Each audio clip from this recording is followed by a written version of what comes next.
Once again, Christian greetings to all our valued listeners and viewers throughout the whole world, even more particularly to all Shepherd's Rod believers, and most especially to our beloved brothers and sisters in the United States of America. Special greetings to our brethren in Colorado, our brethren in Georgia, in Kansas, in Missouri, Texas, in Chicago, Illinois, in Fiji Island, Mexico, Spain, Africa, Kenya, Zambia, Pakistan, to the United Kingdom, and also to our brethren in Australia, and also our brethren in Malaysia. And to the rest of the 144,000 living saints scattered abroad, greetings. May the good Lord bless you, brothers and sisters. This is our special episode number 10 on the subject, the opening of the seventh seal.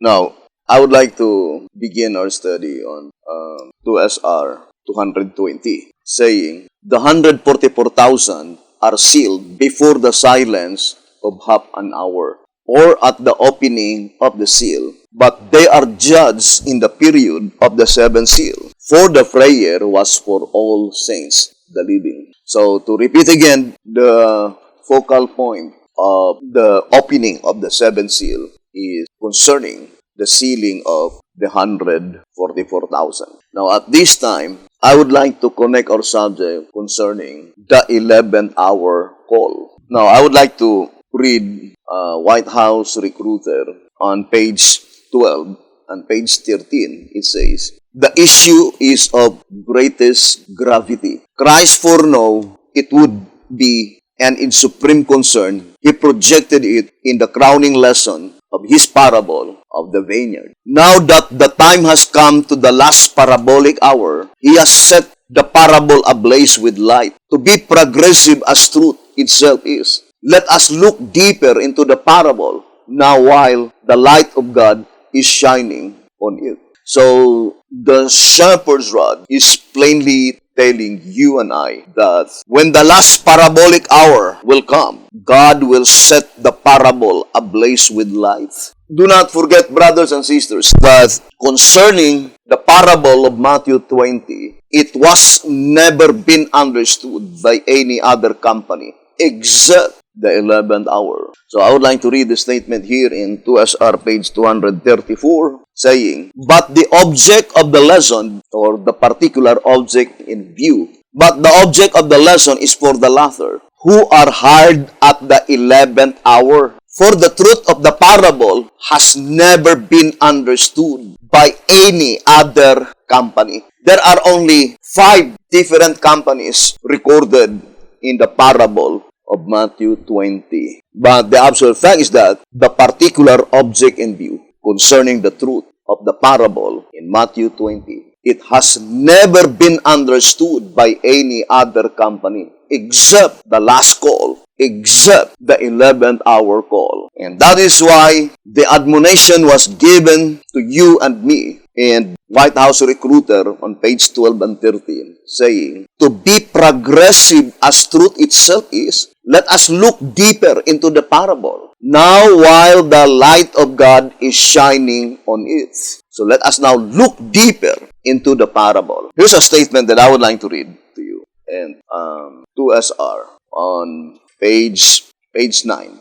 2SR on page 9. It says here, so let's read the statement given by the shepherd's rod. It says, 2SR pages 9 and page 10. The message in this volume, so it is pertaining to the 2SR, the second volume of the shepherd's rod. And there are 300 pages in this volume. Now, I would like to read 2SR page 9. The message in this volume was prophetically timed by the parable of the householder who sent laborers into his vineyard. Matthew 20, verse 1 to 16. So, the shepherd's rod is plainly telling that whatever the particular object of the message recorded in this volume, it was prophetically timed. There is a divinely appointed time. And the one who placed such divinely appointed time is the householder himself. Who is he? The householder. In White House Recruiter, on page 13, it says, the householder, as every Bible student knows, is the Lord Himself. So the householder is the Lord Himself, Jesus Christ. So there must be a particular message recorded in 2SR by which it was prophetically timed by Jesus Christ that whatever the message recorded in 2SR, it is intended to the 11th hour. It says, let us continue reading in 2SR page 9, proving to be the 11th hour call, the last, and at the right time. So that is very plain, brothers and sisters. The 11th hour call came at the right time. There must be a divinely appointed time. Then it says, the fact that this wonderful revelation of the Scriptures cannot be contradicted proves the message correct and its inspiration true. This prophetic call, that is the 11th hour call, this prophetic call is based on the prophecies of Daniel and its explanation made clear by the book of Revelation. So the explanation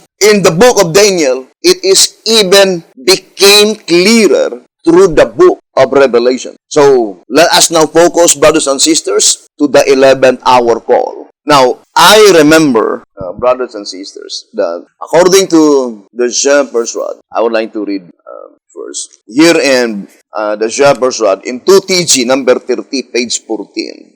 2TG number 30, page 14. Let me read to you the state. It says here, 2TG number 30 on page 14 and page 15. Moreover, it will be found that those who are constantly drilling into the minds of the laity, that there are to be no more messengers sent from God, no more truth needed, and that someone is constantly trying to deceive them, that they should keep aloof from everything that does not meet the minister's approval. Those who do this are the very ones who have already unwittingly deceived the laity and are doing their best to keep them deceived. This fact, you see, stands up high like a beacon on a hill. Here's another statement that I would like to read to you. In 2TG number 46 on page 40, it says, let's read the statement given by the voice of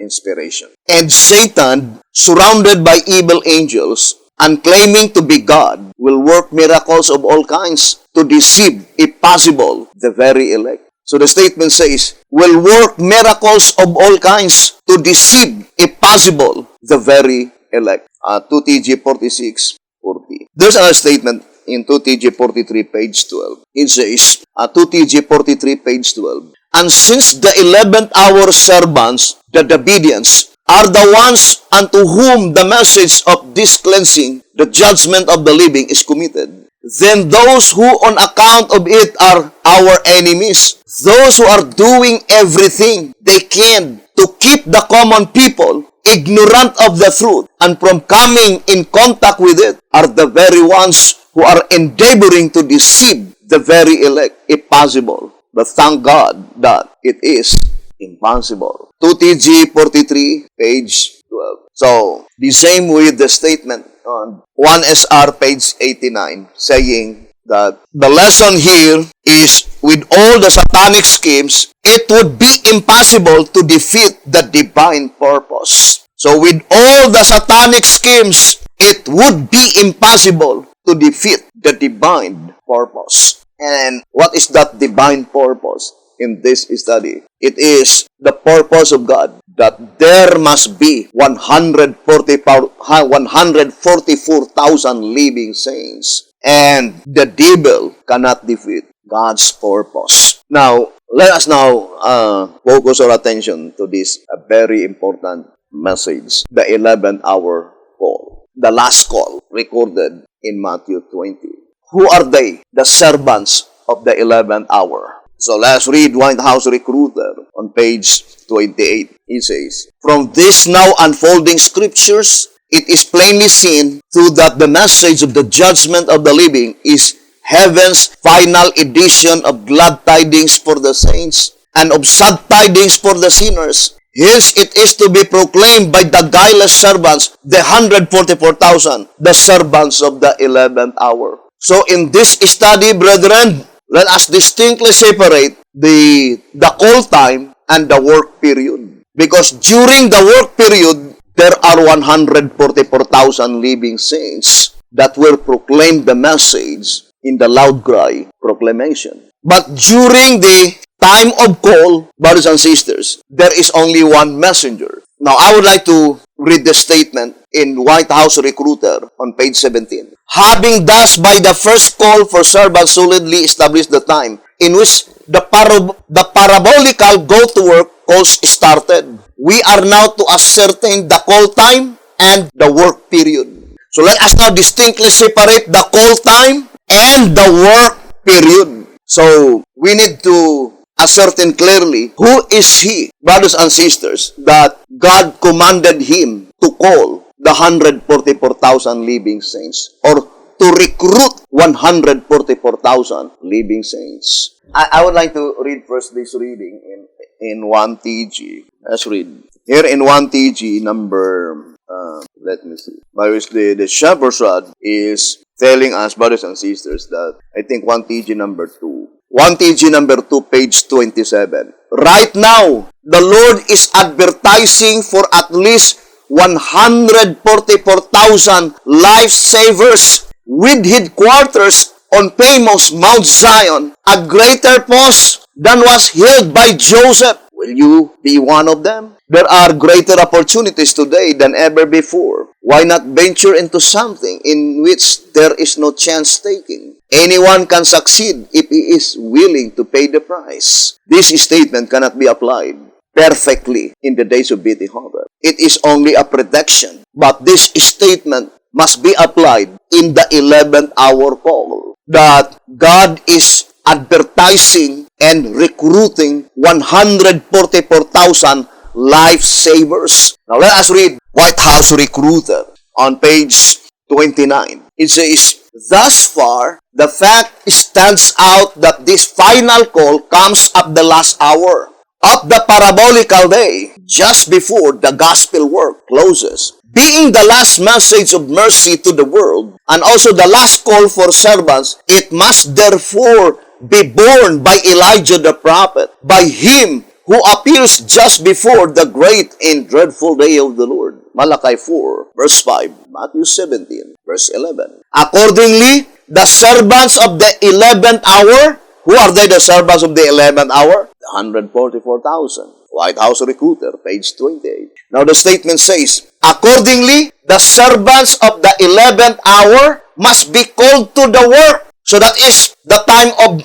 calling, the time of recruiting, the time of advertising. It says, accordingly, the servants of the 11th hour must be called to the work by him during the time he is announcing the day of the Lord, the day in which the Lord takes his pen in his hand. White House Recruiter on page 29. Now, I would like to connect to you the statement in White House Recruiter on page 37. White House Recruiter on page 37. It says, only those who give ear to the 11th hour call are to be spared in the separation and to make up the last group of servants with the last message. Let us read again, page 37. Only those who give ear, meaning who listen, who accept the message.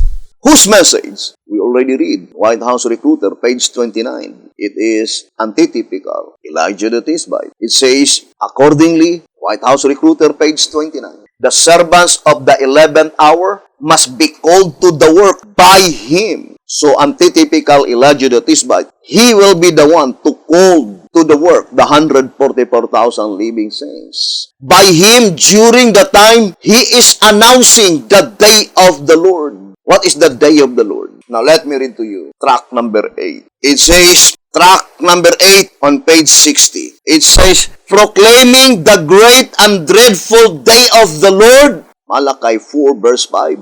A day of slaughter. Isaiah 30, verse 25. And a day of darkness. Joel 2, verse 2. This last message is to be sounded at the 11th hour. Therefore, let us distinctly separate the 11th hour, which is the call time, and the 11th hour, which is the work time. Both of them are called by inspiration as the 11th hour. Now, the statement in tract number 8, page 60, proclaiming the great and dreadful day of the Lord, Malachi 4, verse 5, a day of slaughter, Isaiah 30, verse 25, and a day of darkness, Joel 2, verse 2. This last message is to be sounded at the 11th hour. Would you think the proclamation, the announcement, the warning concerning the day of slaughter, it will be announced and it will be proclaimed after the event? How illogical then, inconsistent. So, the proclamation of this message, which is a day of slaughter, of course, it must be proclaimed before the day of slaughtering. Or how can one escape such day of slaughter if it will be announced after the event? And in page 61, it says, tract number 8, therefore, the work of Elijah particularly typifies the day of slaughter in the church. When does the day of slaughter in the church will take place? Let's read the statement in the Old Symbolic Code. 3 Symbolic Code, number 1, page 8. It says, therefore, as there are two separations, there is a double fulfillment of Ezekiel's slaughter, one in the church before the close of provision. When does the slaughtering in the church takes place? Before the close of provision. What is the work of Elijah? Particularly typify the day of slaughter in the church. Tract number 8, page 61. When does the announcement, the advertisement, recruiting the 144,000 will take place? The answer is found in White House Recruiter 29. It is at the time when antitypical Elijah the Tishbite is announcing the day of the Lord, which is, brothers and sisters, the day of slaughter. During the time when antitypical Elijah the Tishbite is announcing the great and dreadful day of the Lord, that is the time that the recruitment to be among that special company, the 144,000 living saints, started. Now, I would like to read White House Recruiter on page 13. White House Recruiter on page 13. It says, how can we know for a certainty in which hour we find ourselves? How? It says, in what way? How can we know for a certainty? The word certainty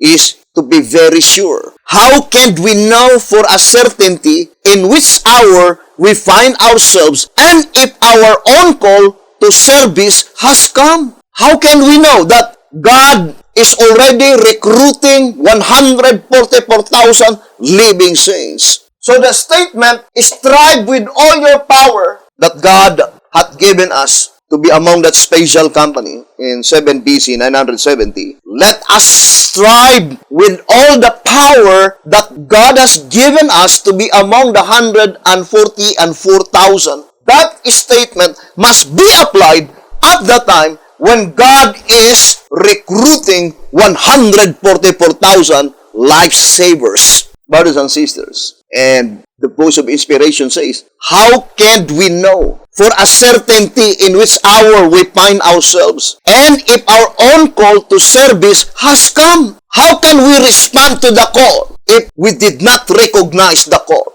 I remember the statement in 1 TG saying that at the time when God is calling, God's people is asleep. But I would like to read this statement in 1 TG 42, page 4.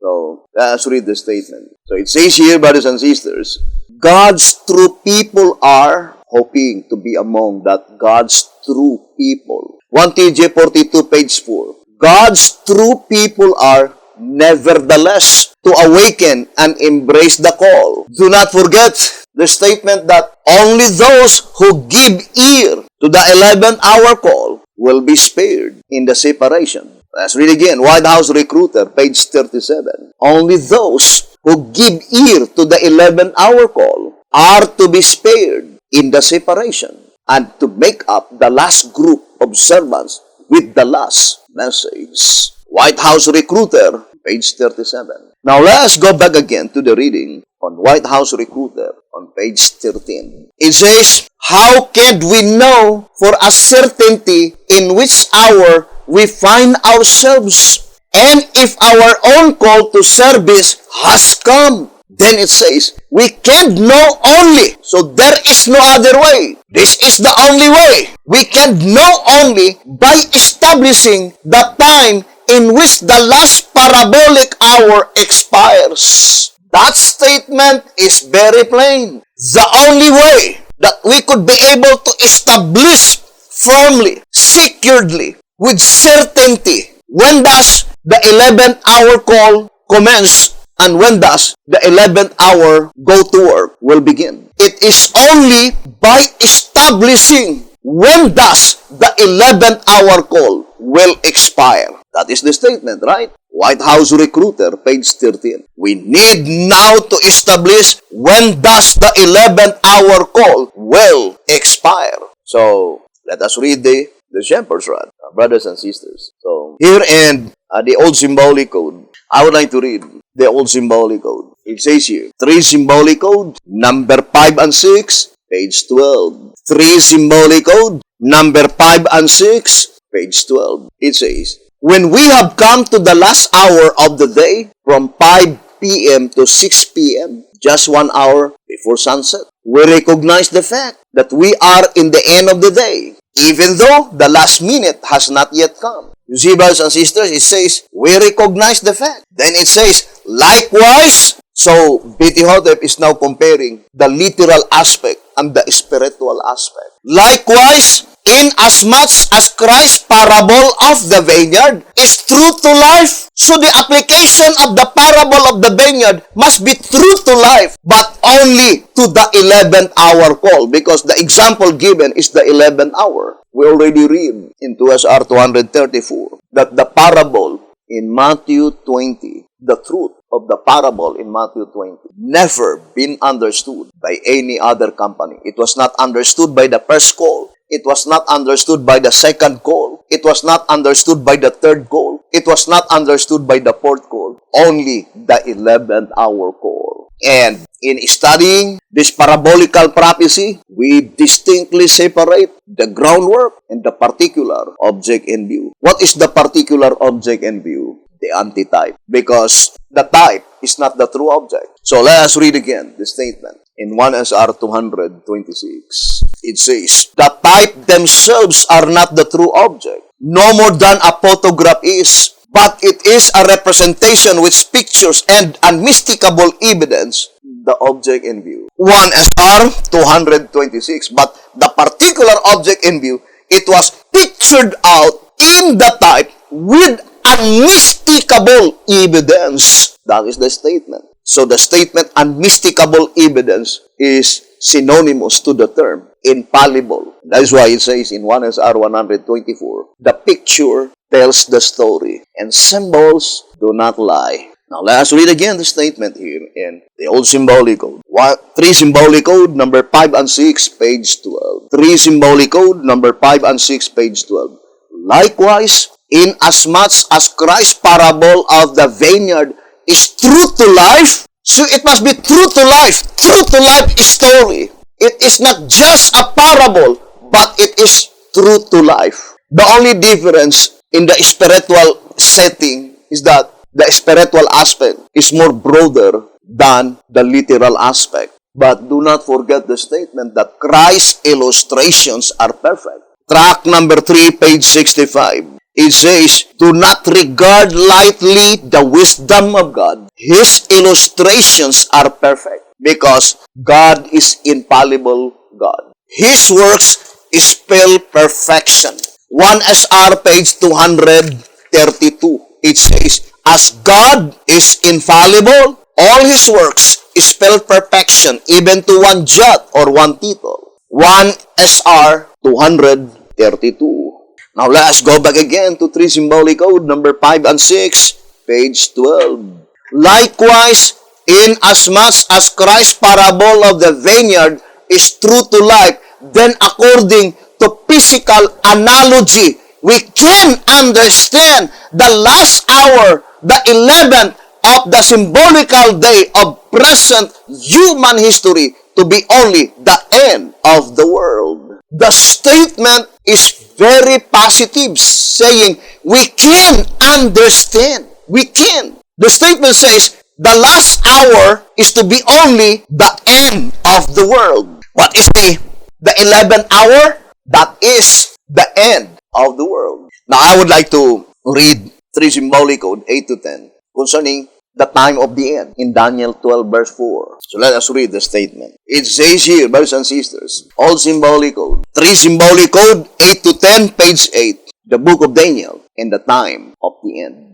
The angel who instructed Daniel declared that the book would be closed until the time of the end. Therefore, in the time of the end, the book must be opened. The word does not say that the book is open, either at the beginning or at the close of the time of the end, all at once or a little at a time, but simply in the period of the time of the end. However, history proves that the prophecies of Daniel were not all revealed at once, but slowly. The fact that we as yet do not understand the whole book proves that some parts of it are yet closed. Also, the fact that a large part of it is now understood makes it evident that we are living in the time of the end. This time must have begun when the book began to be opened. But if we must declare the beginning of that time in more specific terms, it, in a spatial sense, began in the year 1844. The time of the end is the period just before the end of the world. 3 symbolic code, 8 to 10, page 8. So the shepherd's rod made it so plain that within the entire period of the time of the end, the book of Daniel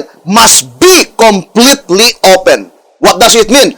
Completely understood. So that is one of the absolute sign that the end of the world began, because the entire book of Daniel was completely unfolded. The time of the end began in the year 1844. According to our reading, in 3 symbolic code, 8 to 10, page 8. But the absolute fact is that even in the days of B.T. Hotep, there are still some parts of the book of Daniel by which they did not understand. More particularly to the exceeding great horn, by which such explanation is found on Daniel chapter 11, by which the only verse on Daniel chapter 11 which is still unfulfilled is verse 45, by which B.T. Hotep himself testified that he did not as yet completely understand Daniel 11, verse 45. That is only an example. I would like to read to you the statement in 2TG. So let's read the statement given by the shepherd's rod.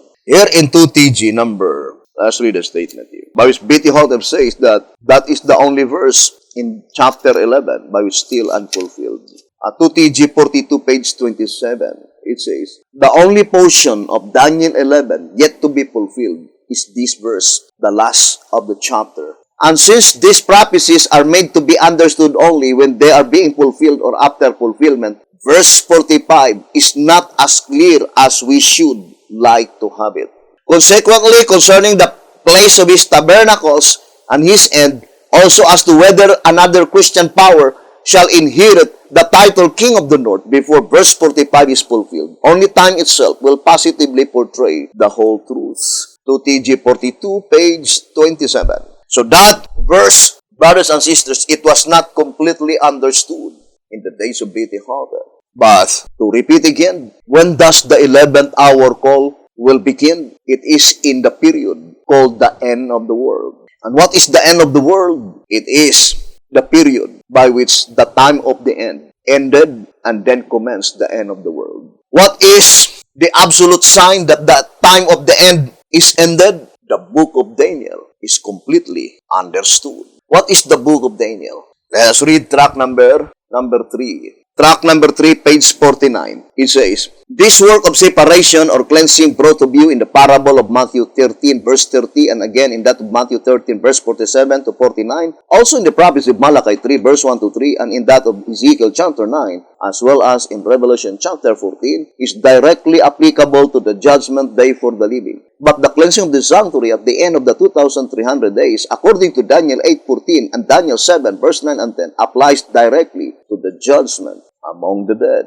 So what is the vision that was given by God to Daniel? The judgment. But what judgment? The judgment concerning the dead. The judgment that pertains to the dead. So here we can easily understand that the time of the end is also indicating that the judgment that pertains to the dead is finished. The judgment that pertains to the dead is closed. But there are two proceedings that occurred in the heavenly sanctuary. The proceeding in the holy place and the proceeding in the most holy place. The proceeding in the holy place precedes the proceeding in the most holy place. Or in other words, the proceedings in the holy place must be finished first before the proceeding in the most holy place will be finished. In other terms, the proceedings is called Christ's mediatorial work. In tract number 3, on page 18, it says, hence, his mediatorial work began first in the holy, then in the most holy. Tract number 3, on page 18. Christ's mediatorial work must begin first in the holy place, then in the most holy. Hoping that you still remember the divine principle that the proceedings in the holy place is blotting out of names, but the proceedings in the most holy place is blotting out of sins. There must be investigative judgment in the holy place and investigative judgment in the most holy place. The investigative judgment is called the beginning work. The executive judgment is called the closing work. There must be beginning work in the most holy place and there must be closing work in the most holy place. When it is pertaining to the most holy place, the beginning work is blotting out of sins and the closing work is granting of rewards. Blotting out of sins is called investigative judgment. Granting of rewards is called executive judgment. The same in the holy place. There must be investigative judgment and executive judgment. The investigative judgment in the holy place is the period of time by which, brothers and sisters, the sealing of God's people.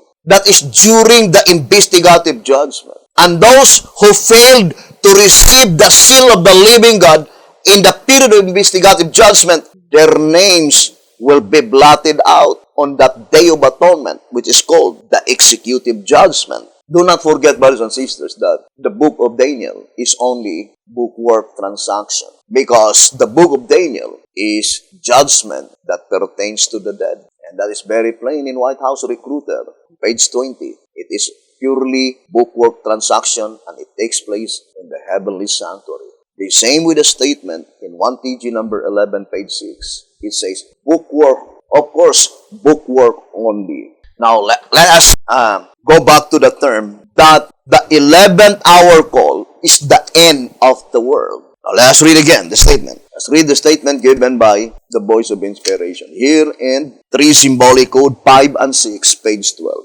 3 Symbolic Code 5 and 6, page 12. Likewise, inasmuch as Christ's parable of the vineyard is true to life, then according to physical analogy, we can understand the last hour, the 11th hour of the symbolical day of present human history to be only the end of the world. You see, brothers and sisters, what is the 11th hour? That is the end of the world. Now, if you will continue, it says, Daniel's prophecies are to be revealed in the time of the end. Or in other words, the entire book of Daniel must be completely understood within the period called the time of the end. What is the time of the end? That is the period of time just prior the end of the world. 3 Symbolic Code, number 8 to 10, page 8. Then it says, yet it would be unreasonable for one to conclude that these prophecies are to be revealed after the end of the world. Rather,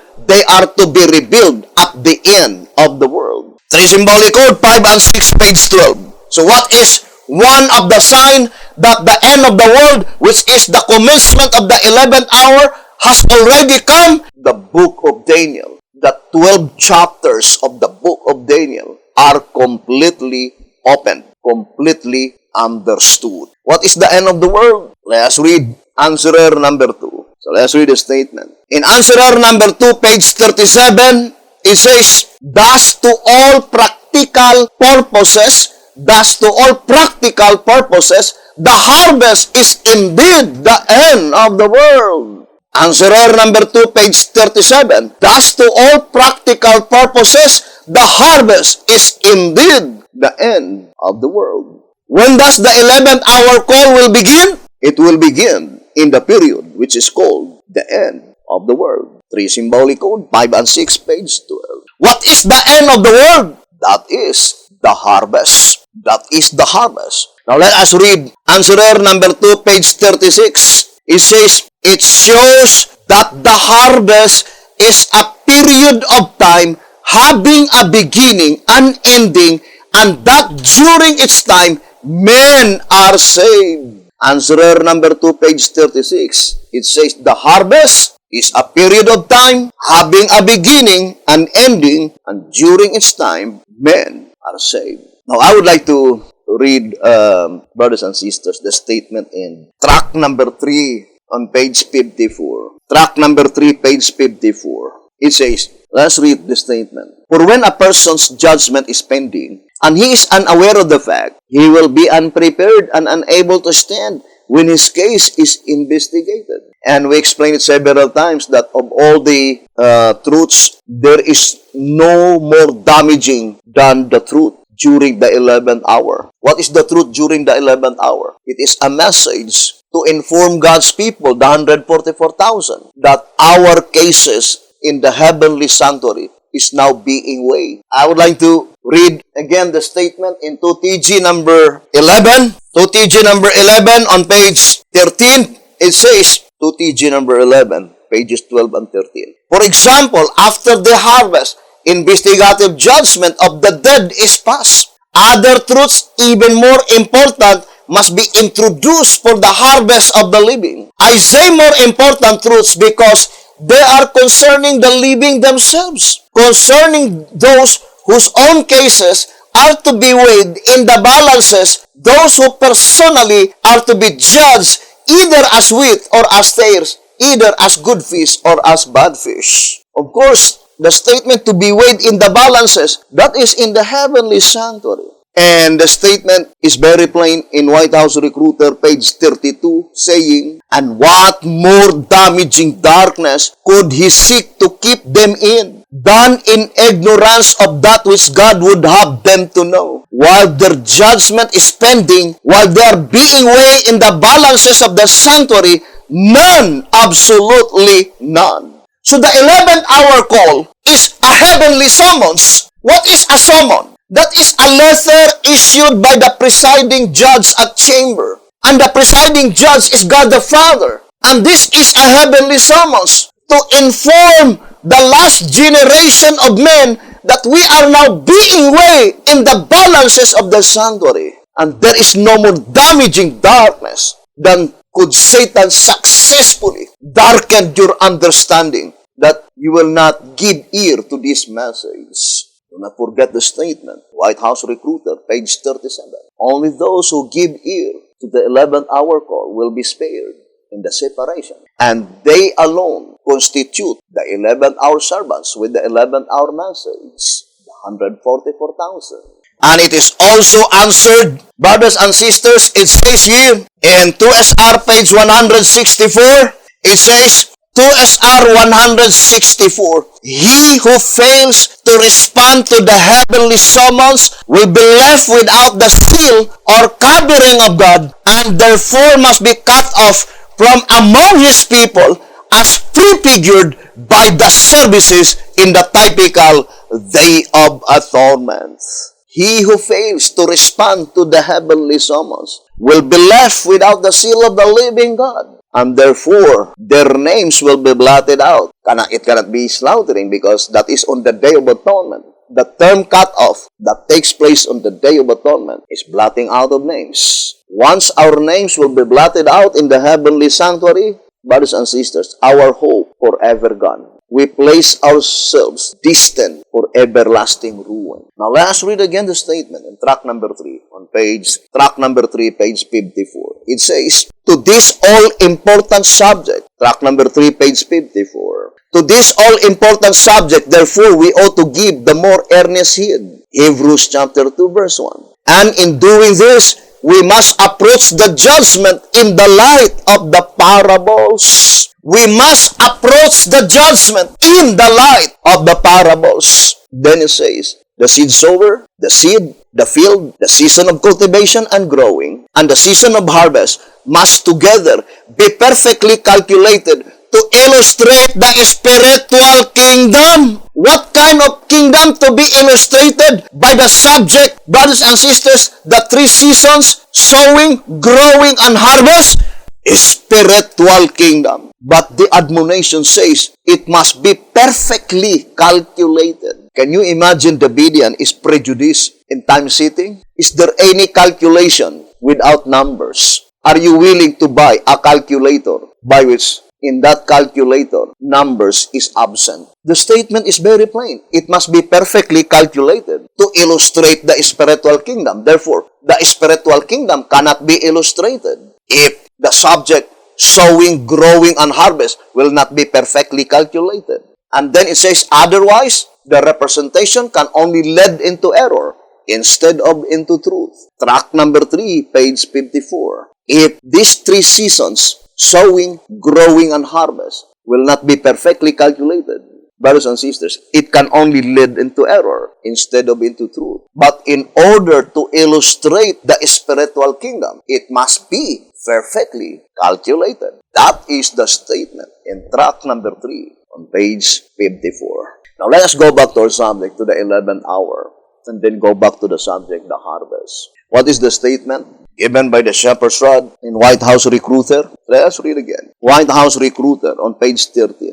How can we know for a certainty in which hour we find ourselves? And if our own call to service has come, we can know only by establishing the time in which the last parabolic hour expires. In what way that we could be able to ascertain clearly, with certainty, that the 11th hour call has come? It can only be understood by establishing the time in which the last parabolic hour expires. So our first goal is to establish when does the last parabolic hour, the 11th hour call, will expire.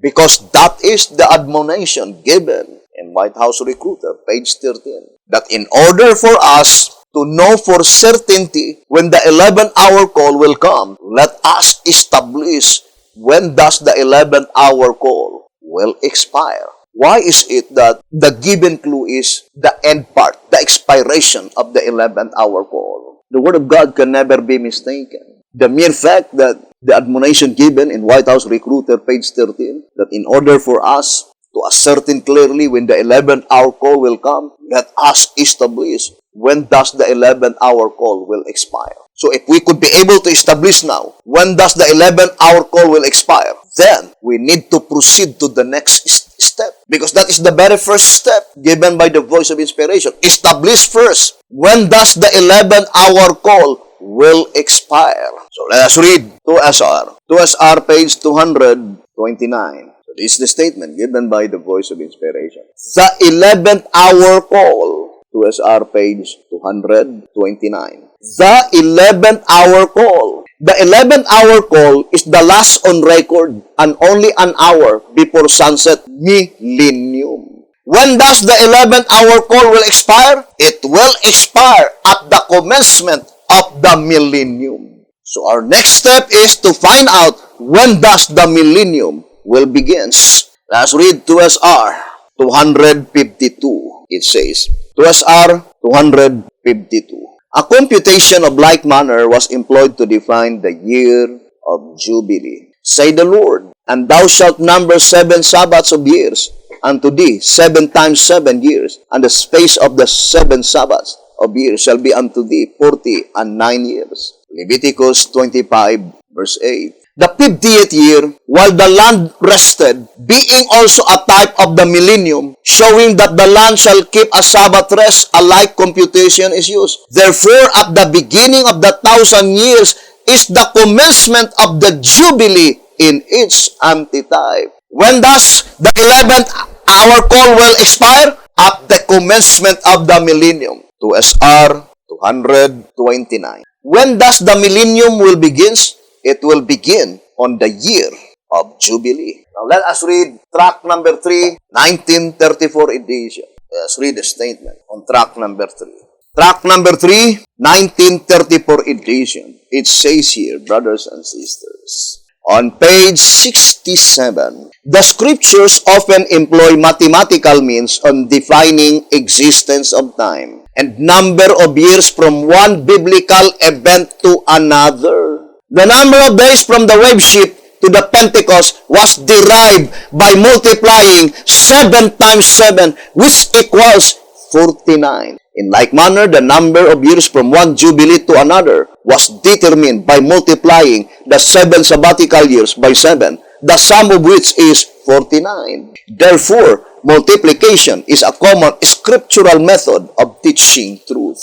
Track number 3, 1934 edition, page 67. It says, from one biblical event to another, from one jubilee to another. Now, as far as the Bible and the Spirit of prophecy are thus concerned, the only biblical event by which the voice of inspiration called it the Year of Jubilee is the year of ascension of Jesus Christ. So let us read, brothers and sisters, 6 BC, 10:55. It says here, the time had now come, the Spirit had been waiting for the crucifixion, resurrection, and ascension of Christ. For 10 days, the disciples offered their petitions for the outpouring of the Spirit, and Christ in heaven added his intercession. This was the occasion of his ascension and inauguration, a jubilee in heaven. That is very plain. 6 BC, 1055. 31 AD is the year of Jubilee. Now, brothers and sisters,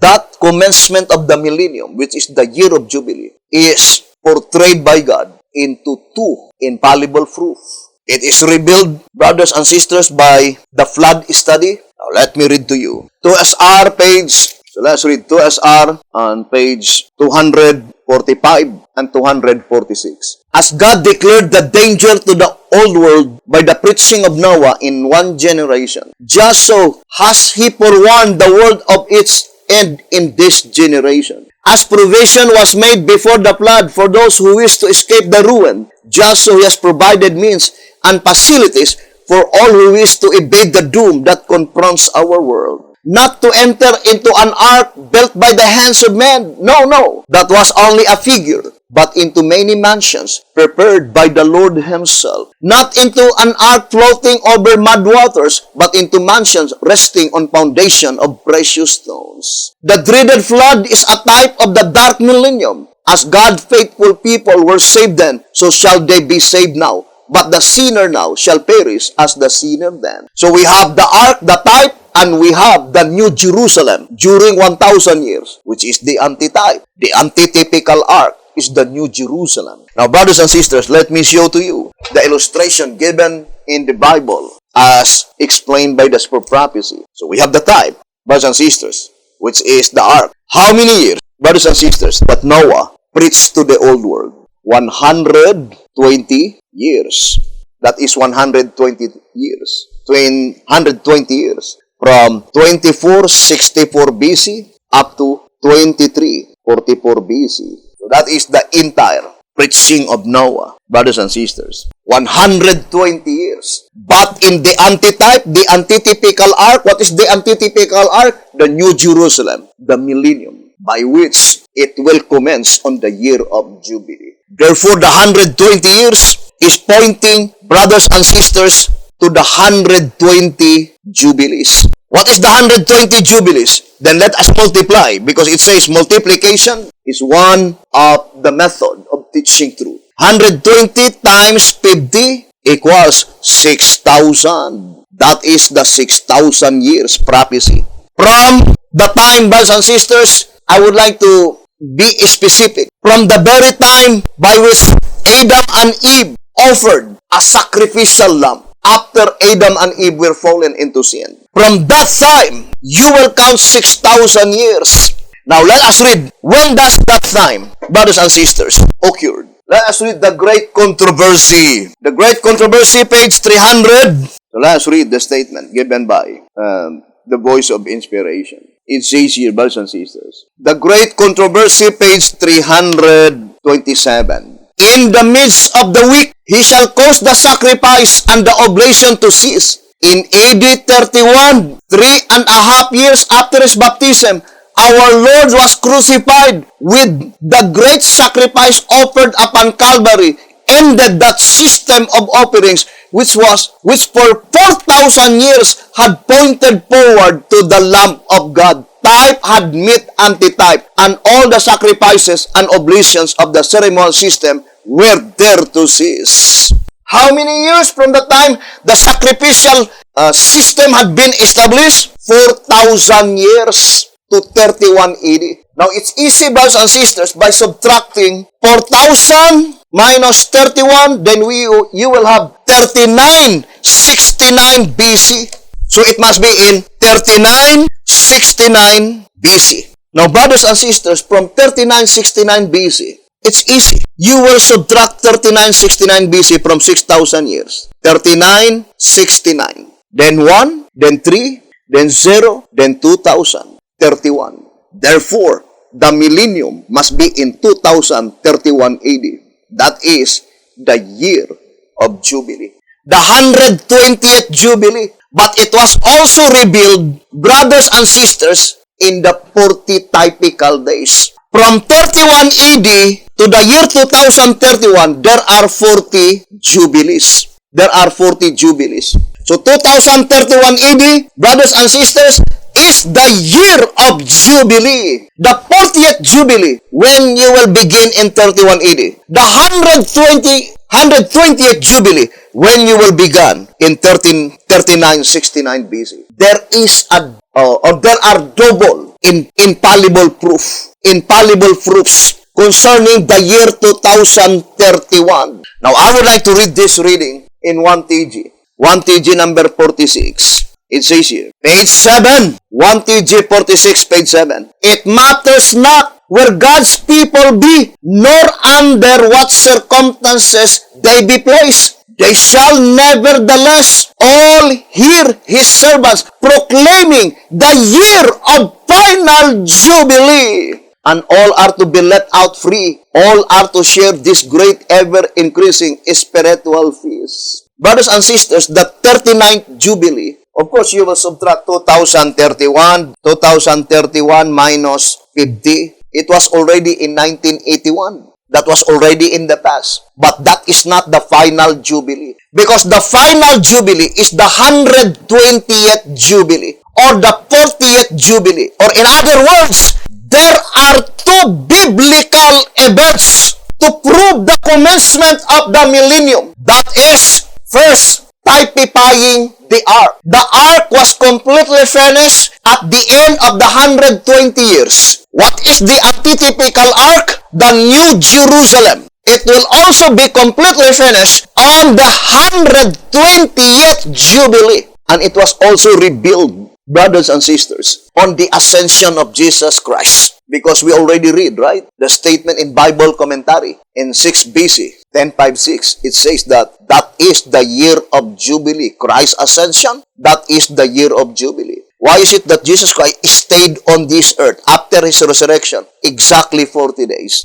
Because it projects to the second visible coming of Jesus Christ. It must be on the year of Jubilee, the commencement of the millennium. Some will say, no, the definite coming of Jesus Christ, the second visible coming of Jesus Christ, no one can proclaim it, only God the Father.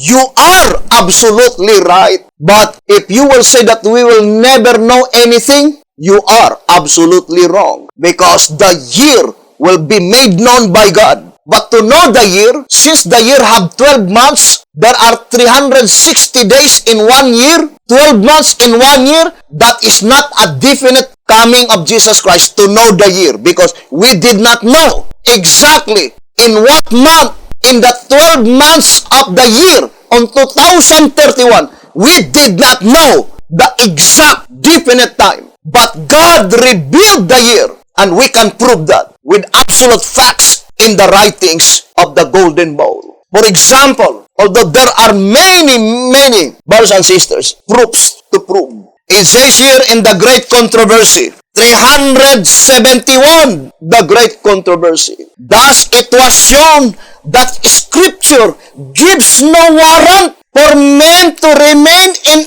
ignorance concerning the nearness of Christ's coming. The Great Controversy, 371.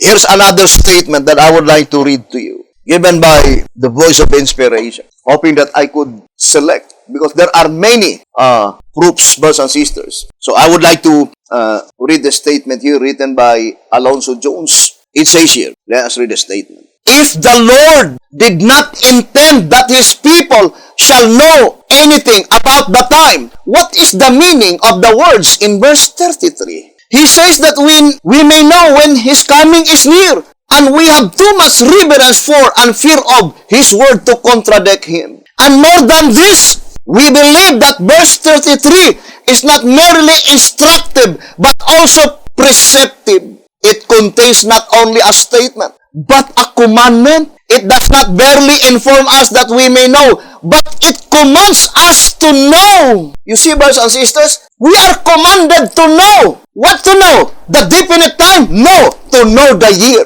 What is the year of Christ's visible coming? The year of Jubilee. The shepherd's rod is very plain. Here in 2SR 242, it would have been unreasonable and injustice to the chosen people of God if He should have left them in darkness concerning the time of the most important event of all church history, the coming of Christ. In 178 in 2SR, while the Savior has clearly pointed out the nearness of His coming to the generation that shall witness all these signs, He has not left us in darkness as to how long it will be from the time of the fulfillment of these signs to that great and glorious event. For He added, this generation, the one that has seen the signs, shall not pass till all these things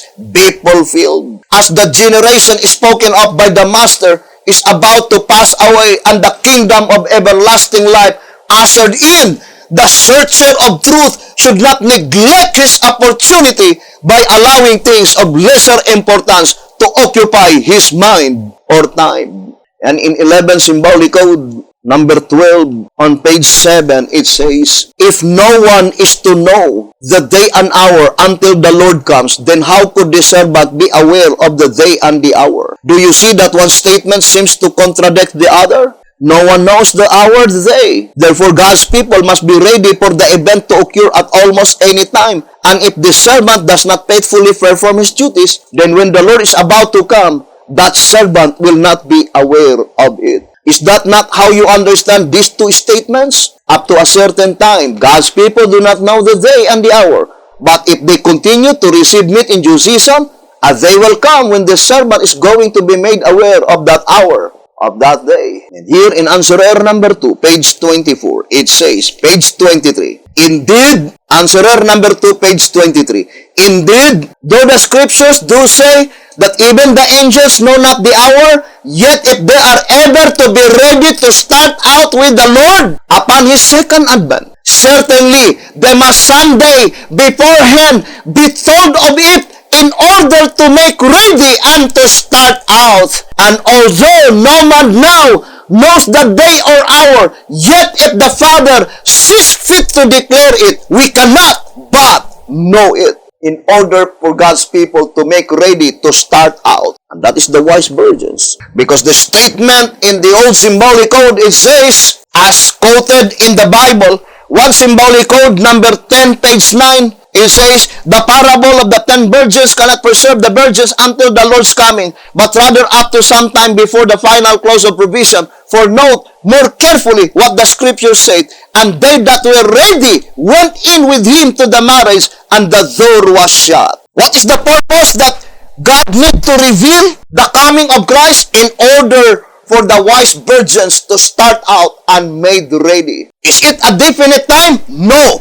Only the year of Jubilee. Brothers and sisters, that is only the only revelation that God will give to His people in order that they may understand that the second visible coming of Jesus Christ. For how long? For that time, from the days in which we are living in. Now let us go back to the statement in White House Recruiter, page 13. Why is it that the shepherd's rod plainly told us that the only way that we could establish firmly with a certainty the commencement of the 11th hour call is by establishing when does the 11th hour will expire? Now, the shepherd's rod made it so plain in 2SR 229 that the 11th hour call will expire at the commencement of the millennium. When does the millennium will begins? On the year of the final Jubilee. 2SR 252. What is a Jubilee? Track number 3, 1934 edition, page 67. That is from one biblical event to another. Now, what is the Jubilee at the commencement of the millennium? That is pertaining to the New Jerusalem, the antitypical ark. How many years? The making of the typical ark, 120 years. How about the antitype? 120th Jubilee. Here in 2SR, page 212, I would like to read the statement. It says, brothers and sisters, note the first part of the sentence, and power was given unto them over the fourth part of the earth. This present world, from creation to its end, or the beginning of the millennium, shall number 6,000 years. To the beginning of millennium, brothers and sisters, that is 6,000 years. 6,000 divided by 50, because Jubilee is every 50th year, equals 120. Therefore, that is the 120th Jubilee, 2031. Now, since we already established the time by which the 11th hour will expire, that is in the year 2031. Now, how could we fully understand and establish the commencement of the 11th hour call? Brothers and sisters, I would like to read 2SR. Here in 2SR, page 237, it says, reason why 3 hours to a movement. 237. Reasons why 3 hours to a movement. The following fact further proves that the church history, in this instance, is represented by a 24-hour clock dial. If the call came to Israel early in the morning at the 12th hour and the day closed at the following 12th hour called day, because the written word of God was in existence for light to the church, then the period that preceded the Bible symbolically called night. Some may question the evidence for allowing 3 hours to each incident from creation to the fall of Adam, and again to Enoch and Noah. If God worked on the 3-hour schedule with the crucifixion of Jesus, see chart on page 22, and the same rule was followed in the period called day, then He certainly would not follow another rule in the period called night. Then I would like to focus this last sentence. Although we will explain all those sentences in these paragraphs, but not at this time. The statement only saying the reason He, meaning Jesus Christ, the reason He has followed that particular rule is to present to His church the exact time of her history by periods. Whose church? The 11th hour church. Why? Because it was already declared in 2SR 234 that the truth of the parable never been understood by any other company. Why? Because Jesus Christ did not present to them. The truth of the parable was presented by Jesus Christ only to the 11th hour call. And what is the principal reason why Jesus Christ followed that particular rule, 3-hour schedule, to present to His church the exact time of her history by periods? What kind of time? Exact. Now, at this time, let us focus first to the exact time of the call period and the exact time of the go-to-work period. If we could be able to establish the exact time, then there is no other said conclusion to admit that Jesus Christ already presented to His church, already presented to the 11th hour church. Who are they, the 11th hour church? You and I, if we will be faithful to be a part of that glorious church, 144,000 living saints. Now, I would like to read 2SR. 2SR, page 225. Let's read the statement. Therefore, the vineyard is the world, and those sent to labor in it are the church. The parable cannot refer to one literal day of 12 hours into which God has made 5 calls for laborers into the vineyard, in the vineyard world, for there is no record where God raised 5 church organizations in one day and had them operating all at the same time. Therefore, the calls in the parable must extend over a period of world's history in connection with the church, and that period Jesus allegorically compares to a 12-hour day into which He hired laborers into 5 different occasions. Do not forget the statement, 2SR 225. 5 different occasions. What does it mean by the word occasions? Now, I would like to read 2SR 216. 2SR 216. In observance of the Passover, the Lord commanded Israel to celebrate that occasion 7 days. So the term occasion pointing to the holy feast. There are 5, brothers and sisters, different holy feasts. But that 5 different holy feasts is pointing to go to work. The time by which they were commanded to work. Now, let us now study closely one by one the first, or from the first call, second call, third call, fourth call, and fifth call. Who are they, the first call? Of course, that is, let us read 2SR 234. It says, now the question why the voice from the throne said, 1 measure of wheat for a penny, first, and 3 measures of barley for a penny, last will be answered. Humanly speaking, it should have been the reverse, for by the wheat is represented the last message, the 11th hour, and by the barley, the first early in the morning, Israel going out of Egypt. Who are they, the first call? Israel going out of Egypt. What occasion, brothers and sisters, when the first call, they went out of Egypt? That is the time of Passover. So the first call is in the time of the Passover. That is the occasion. But the absolute fact is that on the first call, there are 2 sections. The first section is led by Moses, and the second section is led by Joshua. Now let us read answerer number 3, page 20. But let it be remembered that the Exodus movement, the type, was in 2 sections. The first section being led by Moses, and the second section by Joshua. Answerer number 3, page 20. Therefore, the first call is divided into 2 sections. And that is, the first section led by Moses, the second section is led by Joshua. And what occasion? Passover. Who are they, the second call? Now, let us read White House Recruiter. So, it says here, page 17. White House Recruiter, page 17. The second group, those sent at the 3rd parabolical hour. What hour?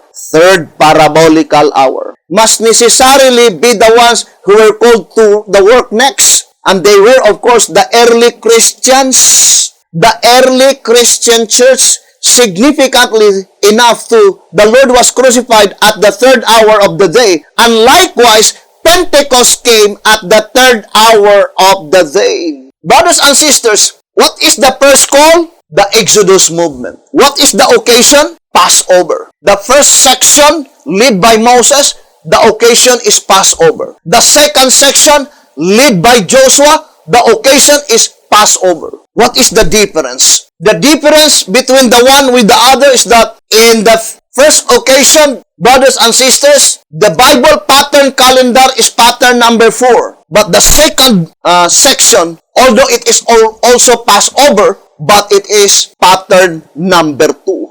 If you will add 4 plus 2, what is that? 6. That is the crucifixion of Jesus Christ on pattern number 6. 31 AD is pattern number 6. Jesus Christ died on the cross on the 6th day, Friday. Pattern number 6, 6th day, meaning 66. Indicates the entire plan of redemption, the 66 books of the Bible. Now, but I would like to focus, brothers and sisters, to the second call. It is also 2 sections, the Apostolic Church and the Ephesus. Now, let us read 2SR. Let us read, brothers and sisters. 2SR page 227. 2SR page 227. Therefore, the call of the apostles and the Gentiles is represented by the 3rd hour call.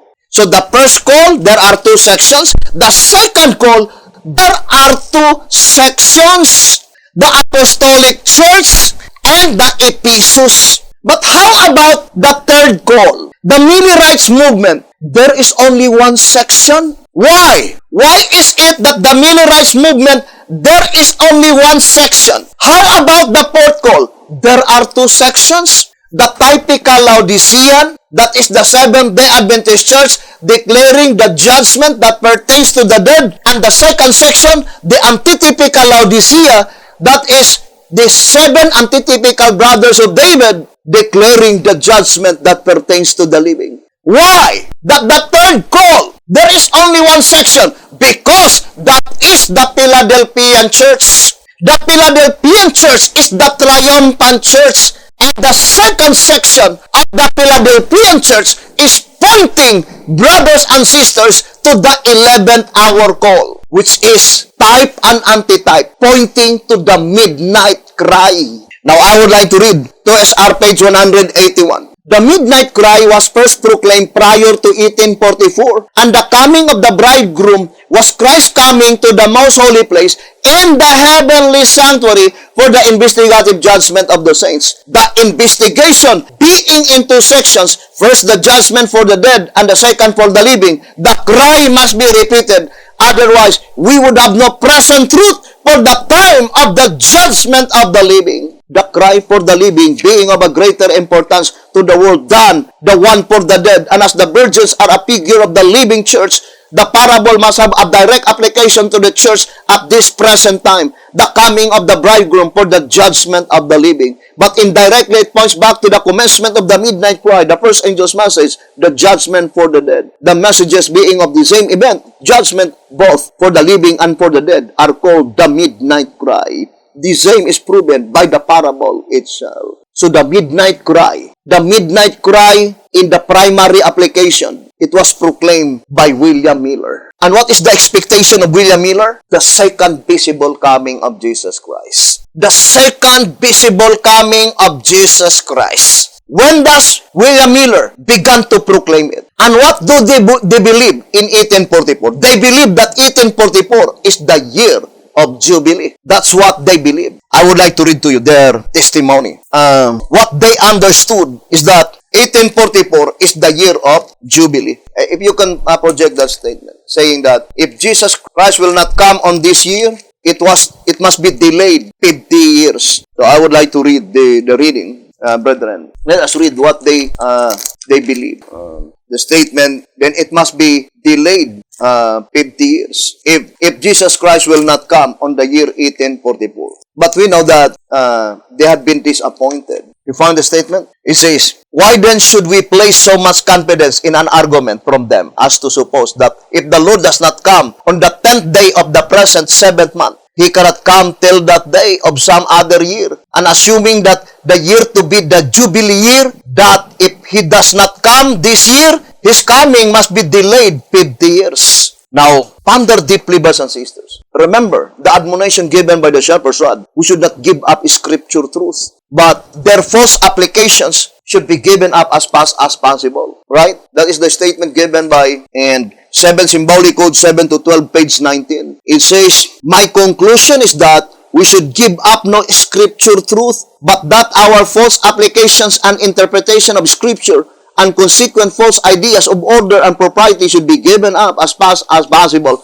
The Review and Herald, May 29, 1860. 7 Symbolic Code 7 to 12, page 19. So what we need to give up? We need to give up their expectation that 1844 is the year of Jubilee. Because 1844 is not the year of Jubilee. But what is scripture truth that we should not give up? We should not give up the scripture truth that the coming of Christ must be on the year of Jubilee. That is the scripture truth. That the commencement of the millennium is the year of Jubilee. And we have now the groundwork, the midnight cry. Now let us read White House Recruiter on page 19. It says, the only revelation of new prophetic truth subsequent to the Reformation is the announcement of the year in which was to begin the work of cleansing the sanctuary, primarily in behalf of the dead, based on Daniel 8:14, but not then fully understood. As its announcement was made by the First-day Adventists, it necessarily follows that they were the third group of servants with a new and distinctive message. And as is well known, they started proclaiming it in the year 1833, announcing that the cleansing of the sanctuary was to commence in the year 1844. Thus, in 1833, the clock of parabolic time struck in the hour of 6. What year that they began to proclaim it? 1833. So how many years from 1833 to 1843. That is 10 years. So in this study, we can easily discern why is it that B.T. Hotep is plainly telling us that in order for us to learn when does the parabolic hour, 11th hour will come, brothers and sisters, we need to establish when does it will expire. When it will expire? In the year of Jubilee. When would that be? The final Jubilee, 2031. Brothers and sisters. Now, by establishing the midnight cry in the primary application 10 years, then it's easy, brothers and sisters, 2031 minus 10, then you will fall on 2021.